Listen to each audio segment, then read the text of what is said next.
各位辛勞嘅照顧者，你睇每日都默默付出，為家人提供無微不至嘅關懷，真係好偉大。但係好多時我哋會聽到一種講法，就係照顧者嘅自我照顧好似係一種自私嘅行為。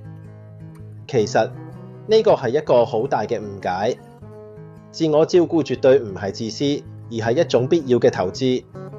有啲人可能覺得自我照顧係一種奢侈品，只有得閒嘅人先可以做到。但係我哋要明白，自我照顧並唔需要花好多時間或者金錢，佢可以好簡單。點解自我照顧咁重要呢？首先，佢可以幫助我哋避免身心俱疲，即係所謂嘅照顧者倦怠。當我哋自己都筋疲力盡嘅時候，又點樣可以好好咁照顧其他人呢？其次，當我哋照顧好自己，我哋先可以有更多嘅精力同耐心，提供更好嘅照顧質素。所以自我照顧唔單止係為咗自己，亦都係為咗你所愛嘅人。我哋可以嘗試一啲簡單嘅方法，例如每日抽10分鐘做下伸展運動，或者聽下自己中意嘅音樂，又或者只係靜靜地坐低，深呼吸幾次，俾自己一個喘息嘅空間。記住，你哋健康同幸福同樣重要，